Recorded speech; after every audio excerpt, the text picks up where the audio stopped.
ఈ వీడియో చూస్తే కొంచెం కోపం వస్తుంది తెలుగుదేశం అమ్మాయిలు. కానీ నేను ఇంతకుముందు ఇప్పుడు మళ్ళీ ఎప్పుడు కూడా చెప్తున్నా, తెలుగుదేశం మీదనో ఎవరి మీదనో నాకు కోపం ఉండదు. కానీ తెలుగుదేశాన్ని కాపాడడం కోసం అంటూ అడ్డకోలుగా వార్తలు రాస్తూ నిజాన్ని సమాధి చేస్తున్నటువంటి పత్రికల మీదనే నా కోపం. వెంటనే సాక్షిని ఏం మాట్లాడు, సాక్షిని నేను 1,00,000 సార్లు చెప్తున్నా, అది అసలు పార్టీ పత్రిక. ఈ 2 పత్రికలని చెప్పుకుంటూ దిగజారిని, అందుకోసమే నేను మాట్లాడుతున్నా, 1,00,000 సార్లు చెప్తున్నా. సరే నమ్మచ్చు నమ్మకపోతే అది మీ అదృష్టం, మీ దురదృష్టం, అది నేనేం చెప్పలేను. కాకపోతే ఒక పాయింట్ ఇక్కడ, జగన్ దగ్గరికి జనం ఎవ్వరు రావట్లేదు, రోజు అదేగా చెప్తుంది. కానీ రోజు ఓ స్టోరీ ఏం రాసుకొస్తున్నారు ఈనాళ్ళు, జగన్ దగ్గరికి జనాలకి అల్లాడిపోతున్నారు అని.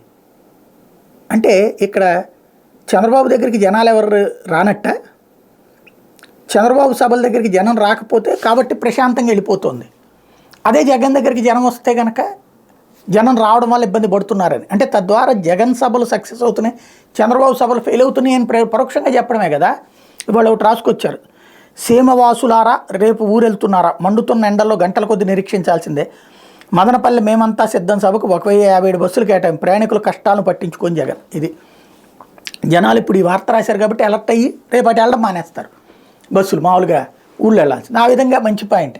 కాకపోతే ఇక్కడ పాయింట్ ఏంటంటే 1057 బస్సులు ఒక మదనపల్లి సభకి తీసుకెళ్తున్నారంటే అంతమంది జనం వస్తున్నట్టే కదా. అట్లాగే జగన్ సభలకి జనం వస్తున్నారని ఈనాడు సర్టిఫికెట్ ఇచ్చినట్టే కదా. చంద్రబాబు దగ్గరికి ఎవరు రావట్లేదని చెప్తున్నట్టే కదా. చంద్రబాబు దగ్గరికి బస్సుల్లో జనాలు తీసుకెళ్లే స్థాయిలో జనం రావట్లేదా. వాళ్ళు ఏది పడితే అది రాసేసి చంద్రబాబుకు ఫేవర్ అనుకుంటున్నారు, కానీ బాబుని చెడగొడుతున్నారని ఆలోచించుకోగలిగితే కొంత అర్థమవుతుంది.